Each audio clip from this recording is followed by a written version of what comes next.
Bonjour à toutes et à tous. Merci d'être présents en ce début d'après-midi du deuxième jour. On va parler aujourd'hui d'un moment qui est important où une entreprise et un candidat ou une candidate se choisissent ou se ratent. Très simple, hein. On sait très bien qu'aujourd'hui les candidats choisissent autant qu'ils sont choisis. Et l'expérience candidat n'est donc qu'un test de vérité. Est-ce que ce que l'on promet aujourd'hui ressemble à ce que les gens vont vivre ? Ou est-ce que c'est juste une belle vitrine avec une arrière-boutique qui est un peu sombre parfois? Et donc pendant près de 40 minutes, on va échanger avec nos 4 invités qui vont se présenter. On va essayer de raviver la flamme de l'engagement à chaque étape. Mais avant toute chose, j'aurais une question un peu simple pour la salle, pour ceux qui nous écoutent. Qui a déjà été ghosté par un candidat? Quand même. Mais qui a déjà ghosté un recruteur? Ah, c'est bien de l'avouer. Il y en a un peu moins, mais vous l'avouez. On note les noms. On a un problème, là, ça commence déjà à mentir à gauche. Ah ouais, ok, d'accord. Écoutez, on va vous donner la parole. Je vais commencer par toi. Déjà, est-ce que tu peux te présenter et puis nous donner, selon toi, déjà le tue l'amour numéro 1 aujourd'hui côté expérience candidat? Alors bonjour à toutes et à tous, je suis Benoît Thieb, je suis directeur du recrutement et de la marque employeur pour Rikea depuis 4 ans maintenant. Le tue l'amour pour moi, c'est qu'on parle beaucoup de pénurie des talents, pénurie des candidats et à la fois il va peut-être falloir qu'on réfléchisse à comment on les traite. Et pour moi le tue l'amour, c'est le manque de communication et justement le ghosting ou le flou. Et le fait de les laisser comme ça et d'accepter et de les laisser dans le flou, de manquer de communication. Ok, un grand merci. Sur ta parole, vous êtes bien serrés tous les trois là. Donc, waouh. On se tient chaud. Mais on s'apprécie, ça va. Est-ce que je peux juste dire un truc? Il y a à peu près, je pense, une quinzaine de places entre ici et là. Et je vois qu'il y a des gens qui sont debout et qui attendent. Il y a la place là. Donc ceux qui veulent, voilà, il y a une quinzaine de places à minima. Vas-y Elif, termine, vas-y, présente-toi. Et je garde le micro. Merci beaucoup. J'ai pas fait ça pour ça, hein, je promets. Donc moi, je suis Élise Moron, je suis ex-avocate, ex-sales, ex-chasseuse de tête. J'ai beaucoup d'ex dans ma vie, mais merci, ne me jugez pas pour ça. Il y a 4 ans, j'ai cofondé Blendy avec Léo Bernard, qui est là-bas. Merci Léo. Nous, notre expertise, c'est quoi? C'est à la fois la formation et le conseil en recrutement. En gros, on essaye de débunker toutes les pratiques des recruteurs et des managers pour leur donner beaucoup plus d'efficience. On parle méthodologie, technique, ROI, data. Le but pour nous, le recrutement, c'est pas que de l'humain, c'est un vrai levier business ultra stratégique. Et aujourd'hui, on fait énormément d'ateliers, de conférences, de formations, d'audits stratégiques. Tout ça est 100% à chaque fois sur mesure, évidemment avec une grosse brique IA. Et en mars, j'en profite, en mars prochain, donc c'est quasi demain, on sort notre premier produit SaaS qui s'appelle Blendy On Call. Et je pense que ça va faire parler parce que c'est le premier produit qui va arriver sur le marché français qui fait ce qu'il fait. Voilà. Ok, et tu peux nous donner ton tue l'amour? Pardon? Tu peux nous donner ton tue l'amour? Mon tue l'amour, c'est la posture haute en entretien.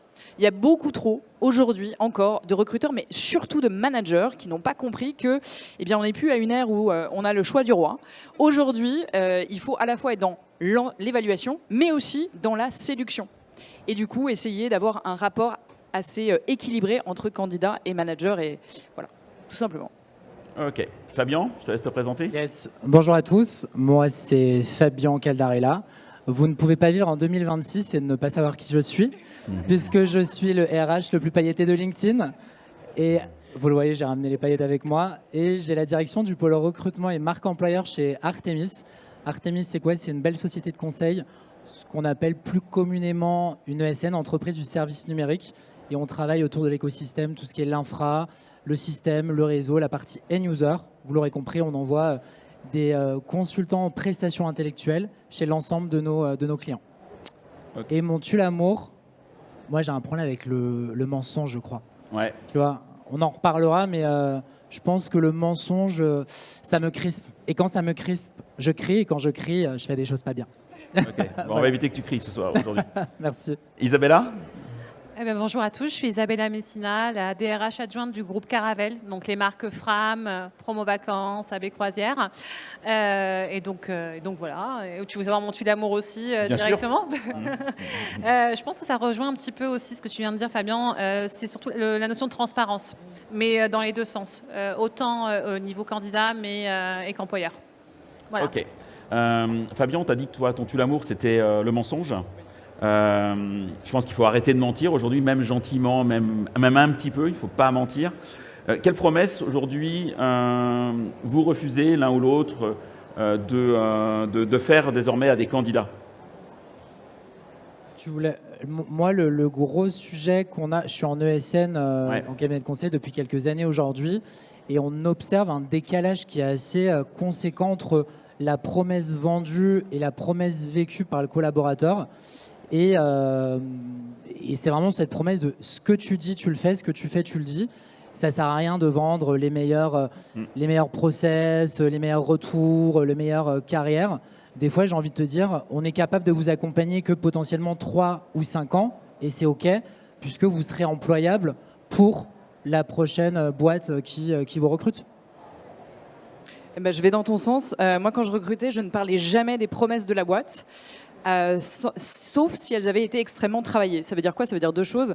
Des valeurs d'une boîte qui sont travaillées, c'est premièrement, on les traduit en comportements attendus, promus, et en comportements qui sont prohibés dans la boîte. Et deuxième chose, c'est de venir avec des faits étayer en fait quelles sont les valeurs de la boîte et ses comportements. Je donne un exemple. On est hyper engagé dans la diversité et l'inclusion. Super. Si c'est que des livres blancs et des tables rondes, moi, Next, ça sert à rien. Et c'est-à-dire, je ne vais même pas l'employer dans mon discours vis-à-vis des candidats. Par contre, si la direction a dit d'ici 2030, on a un objectif de faire plus 40% au COMEX de femmes, là, j'ai envie d'en parler. Donc l'idée, c'est effectivement ces valeurs, elles sont malheureusement bullshit. On appelle ça les bullshit values depuis l'affaire Enron aux États-Unis. Elles sont hyper intéressantes, mais on est capable de faire une promesse si elles se mentent, elles sont étayées en interne, elles ont été travaillées en comportement et aussi avec des résultats concret. Ok. Chez Ikea, Benoît, aujourd'hui, c'est quoi votre promesse Ikea qui est aujourd'hui totalement non négociable et sur laquelle vous allez ne jamais faire le contraire? Et comment est-ce que tu le prouves aussi, surtout? La promesse, je dirais, c'est de ne pas faire de promesses. Ok. Et ça commence à l'interne, c'est-à-dire que être successeur n'est pas une promesse. Et donc ça, ça fait partie des selection principles d'IKEA. Et ça, c'est écrit noir sur blanc que c'est pas parce que tu as eu un entretien de fin d'année où on est venu travailler sur ton next step et on a identifié ta potentialité sur quelque chose, c'est pas une promesse que tu aies le job, parce que de toute façon, on va ouvrir le poste, de toute façon, on va potentiellement recevoir d'autres candidats et on ne te promet pas le poste. Sur l'externe, c'est aussi, on ne te fait pas de promesses ou de fantasmes sur un job. Si très clairement le job demande un port de charge lourd, on va te le dire. S'il y a des horaires décalés, on va te le dire. Moi, j'explique souvent que Ikea, c'est une boîte suédoise, donc avec une culture du consensus qui est forte. On en parle à ton micro de l'épisode du podcast. Mais ça veut dire des choses. Ça veut dire que pour prendre une décision, on va avoir un cycle qui va être plus long peut-être que sur une culture plus française. On va avoir besoin de plus de monde autour de la table. Et ça, des gens s'y retrouvent ou ne s'y retrouvent pas. Et donc la promesse que je fais, c'est juste de le dire. Après, c'est à toi de décider, en ton âme et conscience, et avec aussi tes méthodes de fonctionnement interne, si ça te correspond ou ça ne te correspond pas. Et IKEA, c'est une marque forte, qui a une notoriété, je pense que tout le monde connaît. Est-ce que, à ton avis, les candidates, ils attendent quelque chose de spécifique d'IKEA que vous seriez capable de tenir? Encore une fois, et on en parlait pour faire le retour sur l'épisode de On a raté le coche. Je pense qu'ils attendent la même chose que ce qu'ils ont en magasin. Et je pense que on a notre ami de Decathlon qui est pas très loin. Je pense que c'est pareil. On va chercher et l'idée, c'est je viens postuler d'abord pour une marque. C'est ça qui m'attire. Et après, nous, notre job en interne sur le recrutement, la marque employeur, c'est dire, OK, tu es venu pour Ikea, tu n'es pas venu pour Ikea, marque employeur. Marque employeur, c'est un concept très RH. Il va falloir arrêter aussi avec ça. Mais comment je viens traduire concrètement qu'est-ce que tu vas gagner, qu'est-ce que tu connais de l'expérience client et pourquoi tu es venu, et qu'est-ce que je vais pouvoir te donner. Ok. Fabien, toi en ESN, c'est assez particulier, est-ce que tu recrutes des hommes et des femmes qui ne vont pas forcément travailler dans vos locaux, qui vont travailler chez vos clients, si je comprends bien. Oui. Qu'est-ce que tu as mis en place, toi, comme process qui est différenciant, du moins, pour capter l'attention de ces personnes qui vont vivre une expérience candidat et collaborateur ensuite qui va être particulière? Moi, je parle beaucoup d'expériences candidats qui soient uniques et légendaires, puisque quand on passe un process chez Artemis, c'est toujours légendaire. Et on a lancé quelque chose de différenciant à un autre niveau, qui est le kit candidat. Tu peux expliquer? Ouais, je vais expliquer. Je pense que ça parle à tout le monde. Aujourd'hui, quand vous rentrez dans un process de recrutement, j'ai envie de connaître le nombre d'étapes qu'il va y avoir. J'ai envie de connaître la REM. J'ai envie de connaître comment compiler les avantages. Et dedans, avec l'ensemble de l'équipe RH qui est dans la salle ce soir, et je suis trop content de les avoir avec moi, on a itéré sur une façon de se dire, OK, comment on peut avoir une approche servicielle, expérientielle auprès du candidat pour lui délivrer un maximum d'informations. Donc on s'est posé, on s'est dit, le candidat, il faut le mettre dans une posture de réussite et de lui pousser un maximum d'infos. Donc on a fait un joli kit candidat sur Canva, on n'avait pas trop de budget, on a fait comme on a pu. Et on a compilé quelque chose avec les conseils avant l'entretien, pendant l'entretien. On a humanisé ce kit candidat en mettant les photos de l'équipe sous un format un peu sympa. Et en fait, quand tu ouvres ton kit, tu as Arti. Arti by Artemis, c'est un petit robot virtuel qui t'accompagne et qui te dit « Coucou les candidats, .x, bienvenue dans l'aventure ». Et quand tu clôtures ton kit candidat, Arti te dit au revoir avec un kit de chargement terminé. Et c'est un kit qu'on envoie juste à la validation de l'entretien RH qui est plugué dans mon OTS et qui part de manière automatique. Et les feedbacks que j'ai aujourd'hui, l'ensemble des retours que j'ai, 100% sont utiles sur l'ouverture du kit candidat. J'ai partagé de l'info interne de nos jus de cerveau qu'on a dans l'équipe RH et de l'info externe avec des petites vidéos, des petits podcasts, des petites choses qui me vont bien avec des infos, que ce soit des job boards, avec des petites vidéos marrantes que j'ai vues. Et ça fait vraiment, vraiment la différence puisque le candidat, on le met dans une posture de « viens briller en entretien ». Chez Artemis, on veut du vrai, pas du parfait. Ok, un grand merci. Isabella, toi, tu es dans le monde du voyage. Tes équipes, tes collègues vendent des voyages avec des brochures papier glacé qui sont juste magiques. On a juste envie de partir en vacances. Toi, comment est-ce que tu évites l'expérience candidat un peu papier glacé et type brochure, quoi? Et avoir éviter la déceptivité à l'arrivée. Ça reprend ce qu'on a dit tout à l'heure sur la notion de transparence. C'est-à-dire qu'on va être très transparent en entretien sur qu'est-ce que notre entreprise, nos valeurs, l'ADN de la société. Et c'est vrai qu'on insiste beaucoup sur le matching avec l'ADN parce que chaque entreprise a son ADN, ADN paillettes, tu vois. Mais nous, ça peut être l'ADN, en effet, de l'exigence aussi qu'on peut avoir dans la société, qui peut faire peur. Tu vois, la notion d'exigence, on peut avoir se dire ça peut être positif, comme avoir une perception qui peut être peut-être un petit peu négative. Pour autant, nous, c'est la montée en compétence, l'exigence.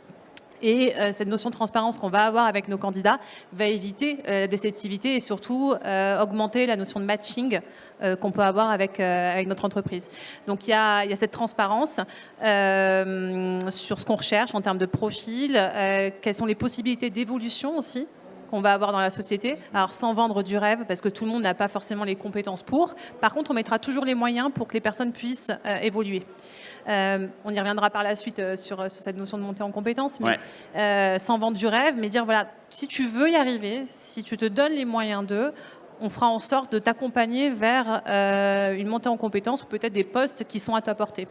Donc on est totalement transparent là-dessus. Et la notion de transparence, c'est le mot pour éviter le papier glacé de dire je vous vends un voyage, mais c'est pas celui-ci que vous allez avoir. Voilà.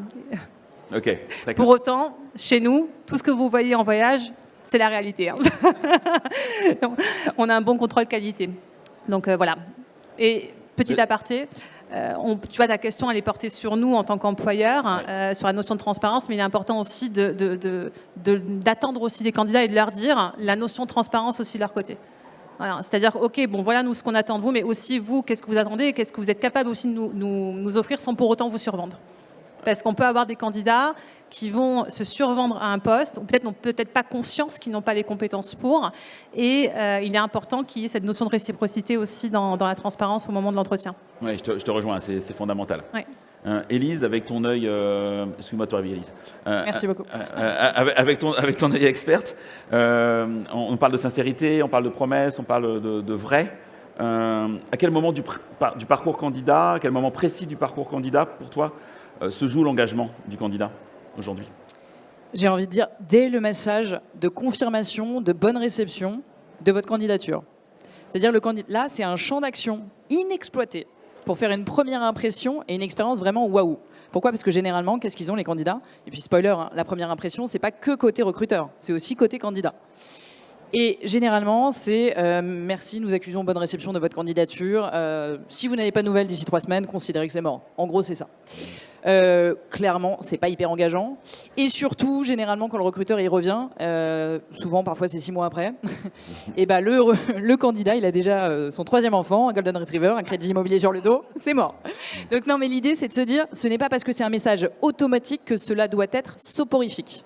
Vous pouvez créer un copywriting ultra bien léché, boosté avec de la dopamine. C'est pas parce que justement c'est pas personnalisé qu'on peut pas vraiment faire quelque chose d'attractif. Et c'est très juste ce que fait Fabien. Le fait de mettre le kit candidat, moi je le mettrais même pas forcément à la validation RH, je le mettrais carrément dans ce message automatique. Et donc mettre des bons conseils, 5 bons conseils pour candidater chez nous, enfin pas pour candidater, 5 bons conseils pour réussir son entretien chez nous. On peut aussi donner de la visibilité sur le process de recrutement. C'est très peu fait dans les annonces, malheureusement. Mais ça peut du coup être rattrapé dans ce message de confirmation pour donner de la visibilité, savoir à quelle sauce ils vont être mangés, savoir combien de temps ça va durer, quelles étapes, avec qui ils vont parler, de quoi ils vont parler, qu'est-ce qu'ils doivent préparer en amont et qu'est-ce qu'ils doivent se poser comme question pour être sûr que véritablement il va y avoir quelque chose qui va matcher.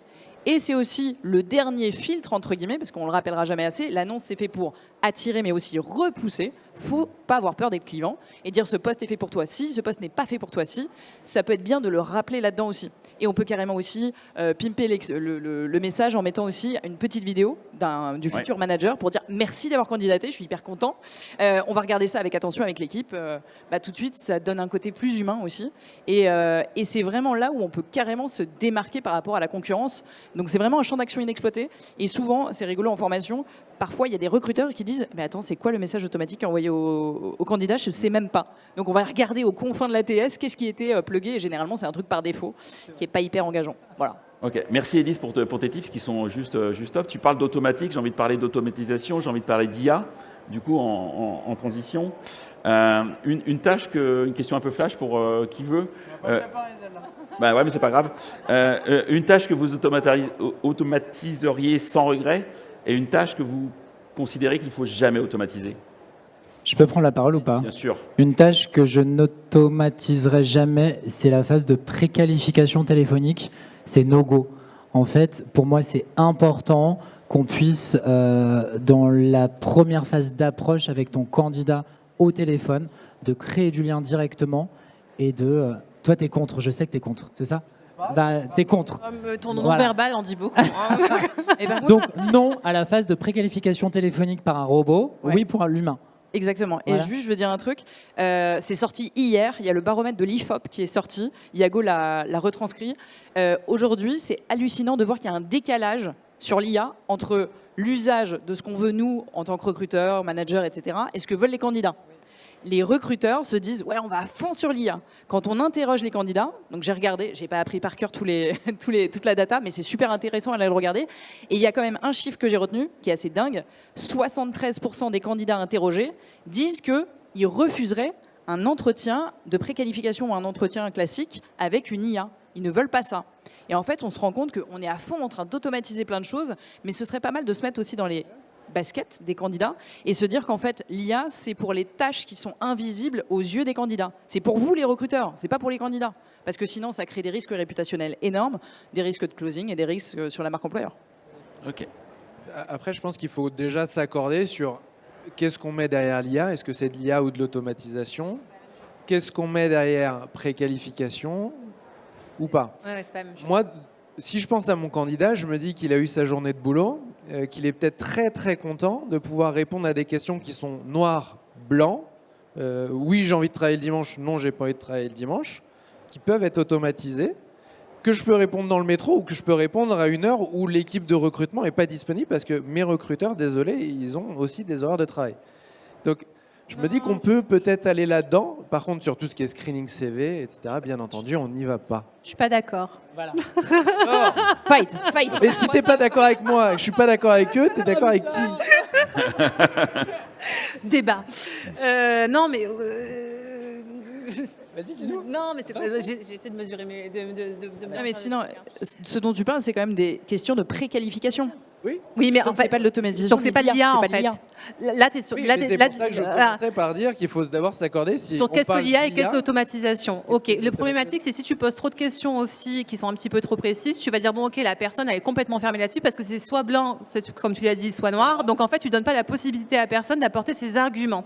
Et ça, finalement, c'est comme aujourd'hui le tri des CV avec l'IA. Il y en a beaucoup qui l'utilisent. Moi, personnellement, je ne l'utilise pas. D'accord. Pourquoi? Parce que ça veut dire que en fonction des mots-clés, je vais faire de la discrimination, en réalité, de CV en fonction de mots que je détermine comme non concluants pour ce poste. C'est faux. Je peux avoir de très bons profils qui ont l'envie de bosser. Et pour autant, ça ne va pas répondre exactement à ce qu'on va rechercher, mais on a quelqu'un qui a l'envie, qui est capable, qui va avoir le bon mindset pour y arriver. Alors, outre métier IT, j'enlève des métiers techniques qui vont nécessiter en effet certains mots-clés sur le CV, comme maîtriser tel langage, etc. Mais sur les métiers du commerce, les métiers de la vente, etc., c'est beaucoup lié à la personne. Et l'IA, pour la sélection de CV, je mets de côté. Les critères de questionnement, de questions qu'on peut mettre en effet pour faire un pré-tri, l'AUS, tout dépend des questions. Voilà. Et nous, par exemple, la question du samedi, on la pose au téléphone. Tu vois, par exemple, pour la vente, pour nos agences, ils doivent travailler pour certains week-ends. Et ben, on le fait au téléphone. On s'est posé la question, est-ce qu'on la met avant pour tri de CV? Et on s'est dit non, parce que c'est une question dont on a envie de discuter avec le collaborateur, futur potentiel collaborateur, parce que c'est peut-être sur le moment, il va dire non, mais en fait, oui, non, mais c'est possible. Voilà. Ce sera non, oui, mais, et dans 6 mois, il quittera l'entreprise parce qu'il t'a menti ou il s'est menti et s'est dit ça va être possible. Et après, ça marche. Moi, ma conviction est aussi basée sur un certain nombre de candidatures. Quand on a 200 000 candidatures à l'année, c'est aussi comment je viens filtrer et gagner du temps. Enfin, alors moi, j'ai souvenir d'une conférence d'Indeed, Eric qui n'est pas très loin, qui était sur la notion du temps et comment l'IA, mais aussi les outils d'automatisation nous permettent de passer du rapport au temps au rapport à l'autre. Moi, l'idée, c'est de gagner du temps sur des choses qui n'ont pas de valeur ajoutée, ni pour mon recruteur, ni pour mon candidat. Par contre, qu'on puisse passer du temps derrière sur des vrais échanges sur les compétences. Et là, je te rejoins. Nous, tu le mentionnes dans la fiche de poste, travailler par exemple le samedi, donc du moment où c'est fait, tu vois, la personne doit le lire. Donc bon, moi je comprends ce que tu me dis, mais pour moi le côté humain reste quand même important. Je crois que Florent, tu veux parler. Ouais. On avance. Benoît, justement, toi, tu reçois un nombre de CV qui est important, forcément, avec la notoriété d'ICA. Où est-ce que l'automatisation, celle que tu as mis en place, laquelle d'ailleurs tu as mis en place, ça nous intéresse de savoir, et en quoi ça t'a fait gagner dans l'expérience candidat qui m'intéresse?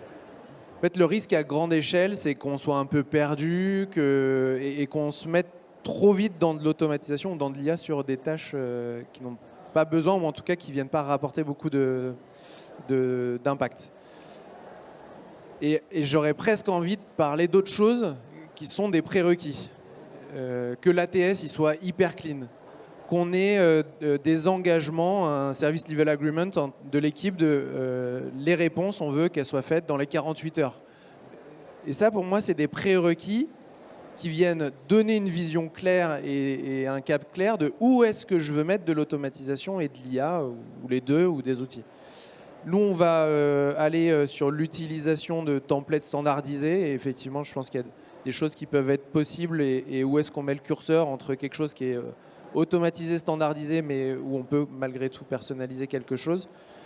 La partie organisation des entretiens et planification des entretiens automatisés, comment le candidat vient mettre à disposition ses créneaux, le manager aussi, et comment on peut automatiser ça pour que le recruteur n'ait pas à faire le passe-plat et la secrétaire.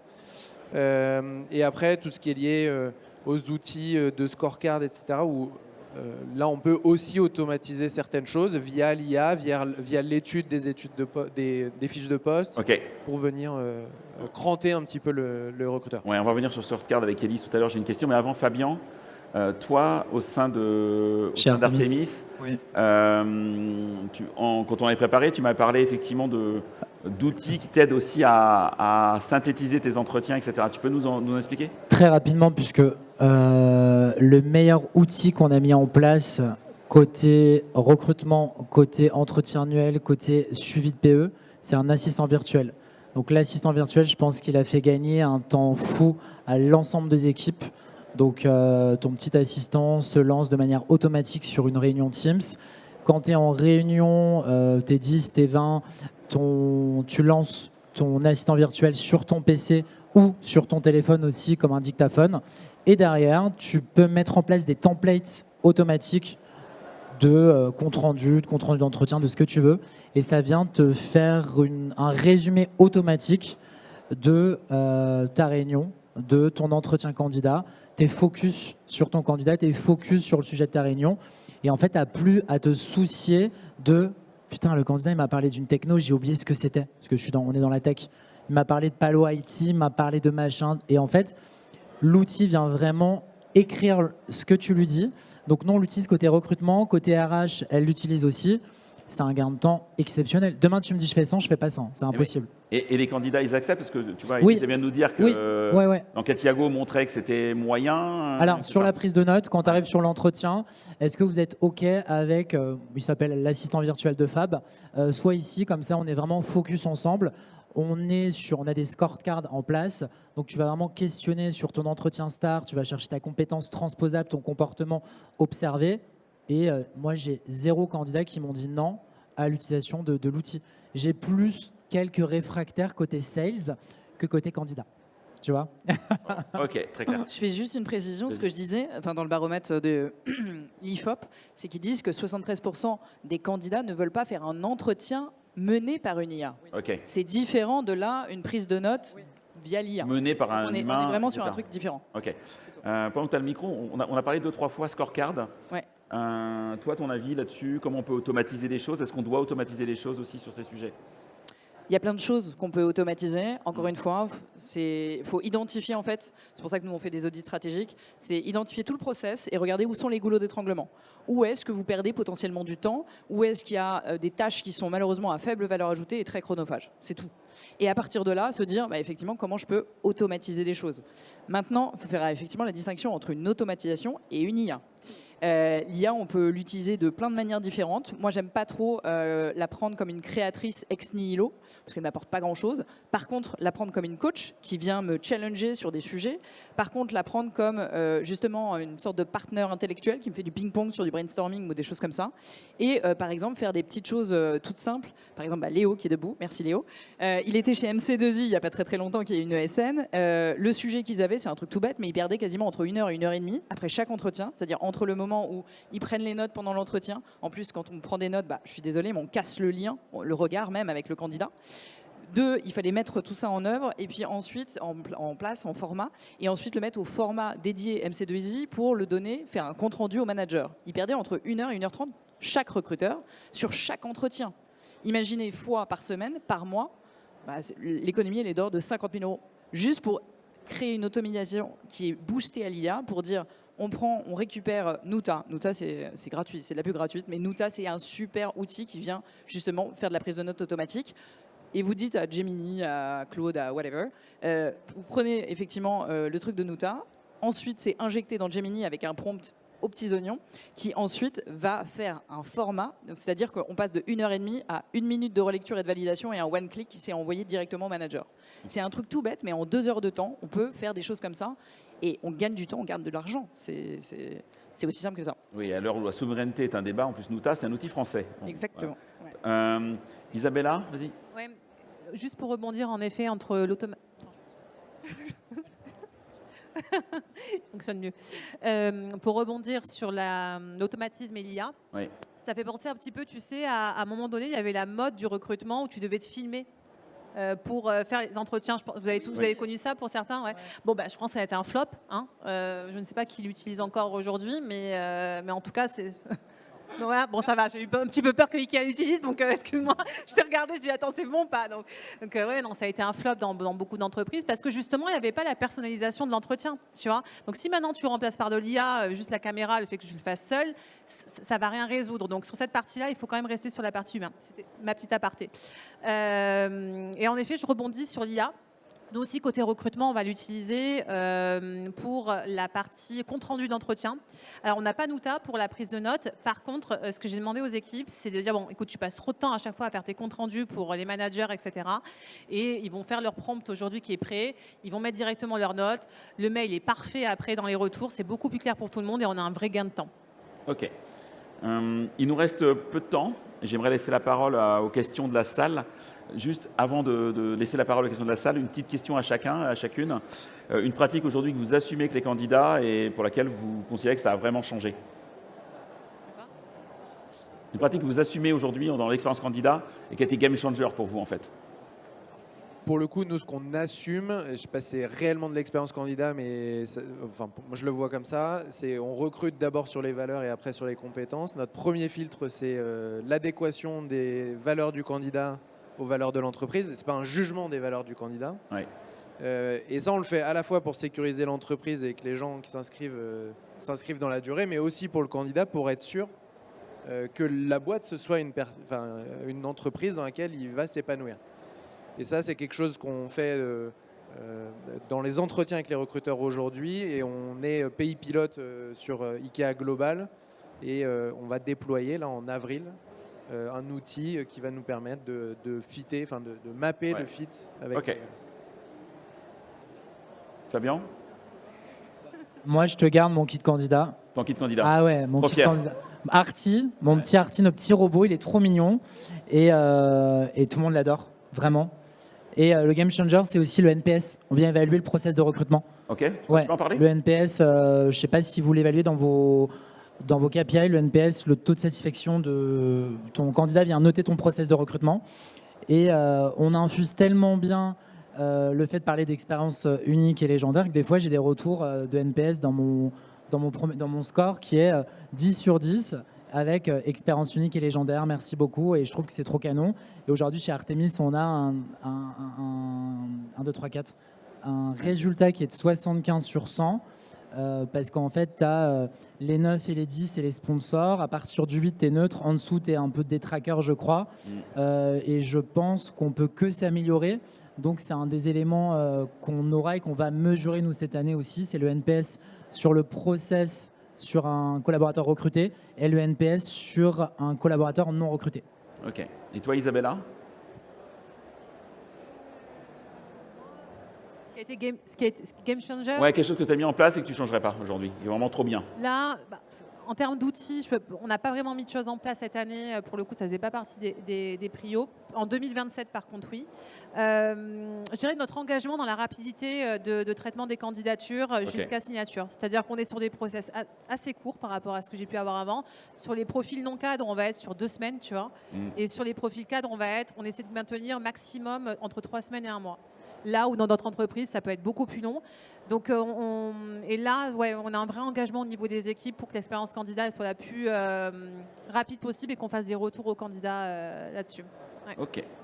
Élise ? Et un truc game changer, entre guillemets, en tout cas une pratique qui est assumée. Ce que je faisais quand j'étais chasseuse de tête, c'est que je faisais de la transparence asymétrique. C'est quoi? C'est pour éviter effectivement que la lune de miel au tout début, au niveau de l'onboarding, in fine après la réalité rattrape effectivement les belles promesses qu'on avait données. Parce que moi j'étais hyper enthousiaste à chaque fois pour vendre, j'avais un elevator pitch de malade et en fait ça faisait un ascenseur émotionnel, il disait mais c'est pas ce que tu m'as vendu. Donc très rapidement j'ai changé mes pratiques et je fais comme Darty, je fais le contrat de confiance, c'est-à-dire que je suis hyper honnête sur qu'est-ce qui va bien dans cette boîte et qu'est-ce qui va mal dans cette boîte.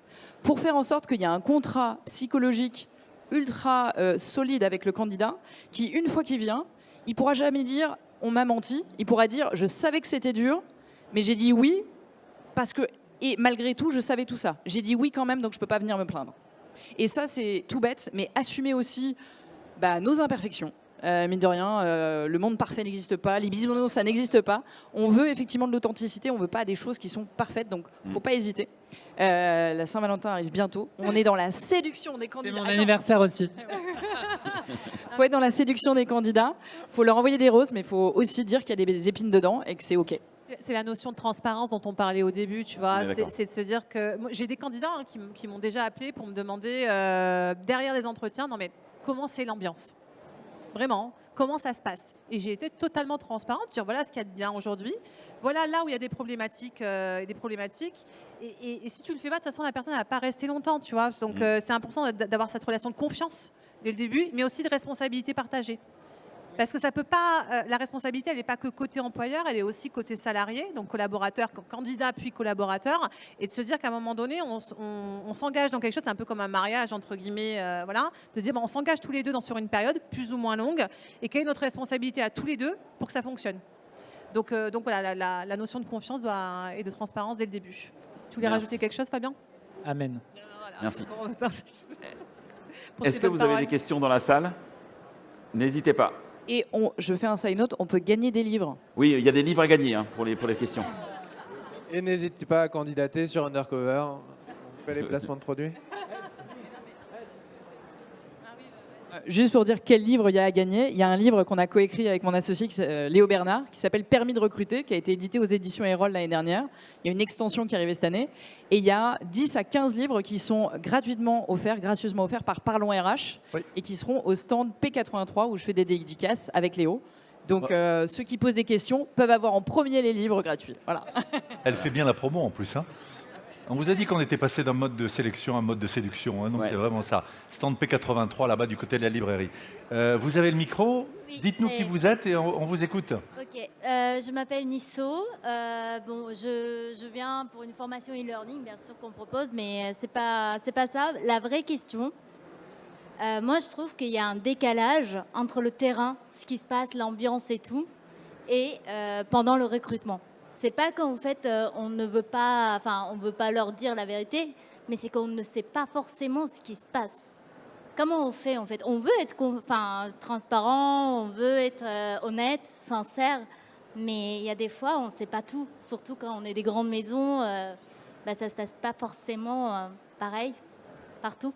Qui veut répondre? Merci. Fabien te dirait que c'est pas, tu mens pas si tu sais pas. Non, je déconne. Moi, ça a l'avantage d'être clair. Non, c'est une super question, merci pour ça. Je pense qu'il y a un moment important dans lequel il faut être transparent, c'est le kick-off meeting, ou je sais pas quel autre mot on peut utiliser en français, mais bref, le moment entre le brief, la prise de brief entre le recruteur et la hiring manager. Et c'est un moment de transparence hyper important justement par rapport à ce que tu évoques. C'est aussi comment le recruteur, en fonction des configurations, donc nous on a un recrutement centralisé. Les recruteurs sont basés à Plaisir, mais recrutent parfois à Toulon ou à Mulhouse. Mais c'est dans ce moment-là où le recruteur doit pouvoir avoir cette liberté ou cette volonté, j'ai envie de dire dis-moi tout. Parce que je vais le vendre et sinon tu vas venir te plaindre que le recrutement ça n'a pas marché, que la personne n'est pas restée. Mais il faut que je puisse tout lui dire. Puis à nous aussi, côté RH, de faire ce qu'il faut pour que les informations remontent. On fait tous des baromètres aujourd'hui internes. Pour ma part, je fais des feedbacks aussi managers, donc c'est des questionnaires, des sondages en fait internes complètement anonymes. C'est-à-dire que même le manager ne sait pas que quelqu'un a répondu à son sujet. Quoi, tu vois, on est à un niveau de non-transparence dans le sens où ça peut arriver, mais il ne saura pas pour permettre justement aux gens de dire ce qui ne va pas. Donc c'est à nous, côté RH, de pouvoir avoir ces informations-là et après de les régler. Donc on ne peut pas être au niveau nano en fait sur le terrain. Par contre, à nous de faire le maximum pour remonter les informations. On a une autre question. Merci de vous Après, présenter. peut-être On vous juste pour écoute. Vous boucler voulez sur rajouter ça, quelque Non, chose, j'ai beaucoup de monsieur temps, moi. Il y a un enjeu qui est hyper important, c'est aussi que les recruteurs, notamment sur des organisations centralisées ou régionalisées, aient une vision autre que des KPIs pur recrutement. Et comment on vient aussi les acculturer à des notions de turnover, des notions de NPS ou de INPS, et qu'ils aient peut-être ça aussi en tête. Question. On Le vous TO, écoute. le TD, voilà. Allez-y si vous voulez. Allez-y, la question. Allez, question, la dernière. Bonjour à tous, moi je m'appelle Alizée, je suis formatrice RH, ex-RH. Et je vous suis d'ailleurs tous les 5 sur les réseaux sociaux parce que vous partagez souvent des contenus très inspirants qu'on présente à nos étudiants. Et ma question s'adresse à Benoît. J'ai entendu tout à l'heure qu'il fallait arrêter avec la marque employeur. Et je viens justement de terminer avec des étudiants, moi, qui sont dans la salle, un module de marketing RH. Et donc je voulais un petit peu avoir votre vision et qu'est-ce que vous entendiez par là? Moi, je me dis, qu'est-ce qui te fait postuler chez Ikea? Est-ce que c'est le fait que Benoît Thieb fasse des conférences ici dans un cercle qui est très RH? Je suis pas sûr que les 200 000 candidatures qu'on a puissent avoir nature de cet échange. Par contre, ils vont postuler pour Ikea. Et Ikea, parce que ça, c'est le code barre de la Billy, parce que j'ai été au rayon cuisine la semaine dernière, que j'ai vu potentiellement un collaborateur qui souriait, qui avait l'air heureux. Donc, je dis, il faut arrêter parce que il faut arrêter de penser que la marque employeur est ce qui fait postuler les gens. Moi, ce qui fait postuler les gens, c'est Ikea et le fait que ce soit une des entreprises les plus connues en France. C'est par contre comment, une fois que j'ai amorcé et mis mon hameçon dans l'étang, je suis sûr de ferrer correctement mon poisson et après de le garder au bout de mon hameçon. C'est pour ça que je dis qu'il faut, en tout cas, il faut pas penser que ça résout tout. Karine, tu veux réagir? Et après, on prendra les dernières questions avec vous, madame. Karine Zubelli. Benoît, je voudrais juste réagir. C'est possible quand on a une marque forte connue du grand public. J'ai travaillé 10 ans dans les assurances. Personne connaissait la marque dans laquelle je travaillais. Et là, dans ces cas-là, il faut vraiment, vraiment travailler une marque employeur. Et j'avais une autre question. Enfin, là, c'était une remarque, mais j'en profite. Tout ce que vous nous avez amené, c'est des choses où nous, RH, on y croit, on a testé, on a expérimenté ce que vous avez dit. Ma question, c'est comment aujourd'hui on embarque les managers qui, moi, je trouve, ont quand même un train de retard. Moi, quand je recrute, je suis très transparente, j'échange, j'ai une parole authentique. Et quand je revois les candidats post-entretien manager, c'est marrant, il y a toujours un décalage. Comment ça, on fait pour qu'on ait une cohérence RH managériale? Une réponse simple, appelez Blendy. Non, mais formez vos managers. En fait, c'est dingue, mais on ne se rend pas compte. Les managers, effectivement, c'est dans leur responsabilité de recruter leur propre équipe. Moi, je dis les managers, c'est des Didier Deschamps. Didier Deschamps, qu'est-ce qu'il fait? Il sélectionne d'abord les talents avant de les faire performer. Pourquoi en business school, il n'y a pas de vrais cours en fait, de recrutement? Et ça, je le déplore. Mais bientôt, à l'école des ponts et chaussées, difficile à dire, ponts et chaussées, business school, je vais donner des cours justement de recrutement. Et enfin, et je les remercie de donner un peu de tribune justement au recrutement parce que c'est ce qui fait en fait performer l'équipe. Aujourd'hui, on ne se rend pas compte, mais il y a des CEO à la Silicon Valley, ils dédient 50% de leur temps au recrutement. Généralement parce qu'ils ont planté une première boîte à cause d'un mauvais recrutement, etc. C'est ce qui est arrivé à Steve Jobs. Il a filé un poste de directeur commercial et marketing à Pepsi & Co. Et ça a failli. D'ailleurs, il est parti pendant 7 ans de cette boîte. Il est revenu ensuite après. Mais c'est pour dire à quel point, en fait, il y a des postes hyper stratégiques et on ne peut pas se planter. Et donc, il faut responsabiliser les managers pour dire le recruteur n'est là que pour aider au recrutement. Il est là pour t'aider, toi, manager. Mais in fine, qui prend la décision finale? Les managers. Pour autant, c'est eux qui ne sont pas formés. C'est le début d'une histoire drôle, mais c'est pas drôle. Allez, on a une dernière question. Alors, question pour Monsieur Thieb.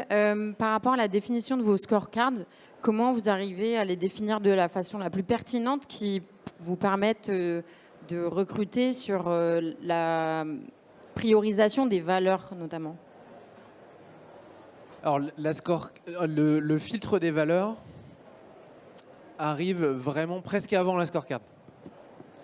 Et si on parlait de précal tout à l'heure, donc il y a la précal qui est liée à des besoins ou des choses très noir-blanc. On n'aime pas. Le deuxième, c'est par rapport aux valeurs. Et la scorecard arrive après. On a travaillé avec un partenaire qui s'appelle Airview, qui fait de l'entretien vidéo différé, mais on a développé avec leurs équipes scientifiques. On a parlé de nos 8 valeurs clés. On a fait des échanges pendant des mois et des mois avec plusieurs pays.